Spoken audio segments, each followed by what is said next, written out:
It was a disappointing defeat last time out against Port Talbot Ladies. How do you then turn that into a motivational factor as opposed to a discouragement? Quite easily, I think. If we look at last week, if we take it as a week, we had 3 games in 8 days. We obviously had the complication of the travel as well, and I think up until sort of half time on Sunday, the team had done really, really well. I think it was just maybe 45 minutes too much last week with 3 games on the spin, and as I say, that long journey down to Port Talbot. So in that sense, it's another part of the jigsaw within the learning. For us as a group, in particular the coaching group, defeat is often seen as a blessing, because if we do the forensic post-mortem afterwards, we look at where we could have made gains and how we could have made things better. And I think if we'd have won that game, perhaps a lot of things would have gone unnoticed and would have just slipped under the carpet. So for us, we've gone through the game piece by piece and all of the lead up and the preparation into last week.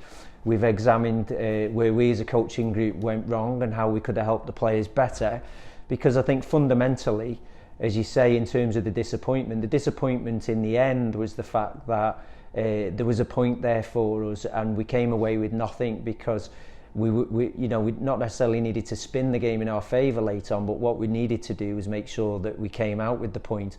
So to concede 2 goals within the last 5 minutes and then come away with absolutely nothing after such a long journey and a hard game and a great effort by the players, it was disappointing. But as I say, motivationally, we know that the 2 teams are fairly equal. We know that we can beat them in the return game if we do 1 or 2 small things a little bit better. So we're disappointed, but we're not despondent and downhearted. It's the FAW Welsh Women's Cup on Sunday against Cardiff City Women. We've played them once already this season in the league, so we know what to expect. Well, listen, they're a talented group of players. They're well organised. They've got good cohesion in Derbyshire. I think I've gone on record and said he's done a wonderful job there. They are a talented group, as you say. Their results speak for themselves.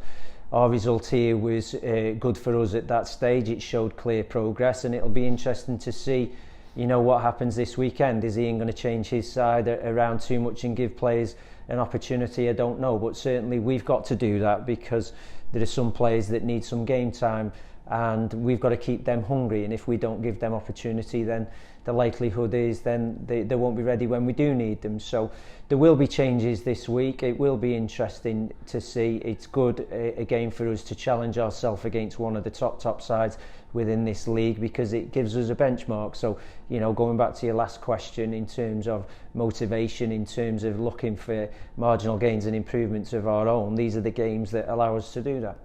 And before we play Cardiff City Women, a couple of training sessions, will they have a bearing on your selection and approach to the game, or is it already sorted, or does the answer perhaps lie somewhere in between?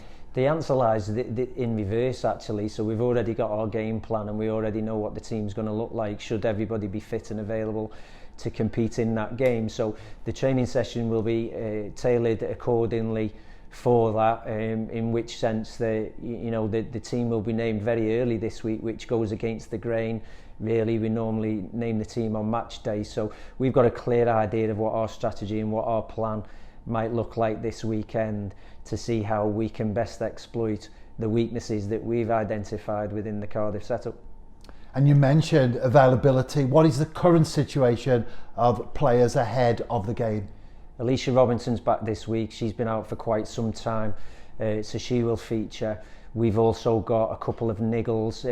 We've spoken before about the intensity and the volume for these players that have perhaps not played at this level before, and despite our best intentions to monitor and to manage their workload, nevertheless some of the players are tired. They do then start to pick up niggles, in particular within games. So that fraction of a moment, that half a yard too late, and you end up with a collision, so you end up with bumps and bruises in games. So we've got a couple of players that are carrying bumps and bruises and slight strains.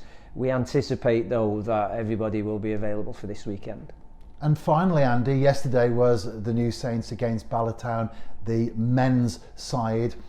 a number of the players were there, the women's players were there, watching on from the balcony. You yourself made another fantastic appearance on TNS Radio.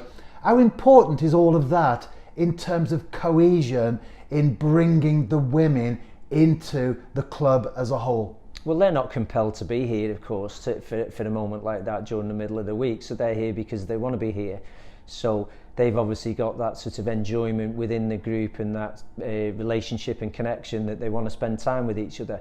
And that obviously from a coach's point of view is really good, because that shows that we're doing some things right in building that chemistry. So that can only help.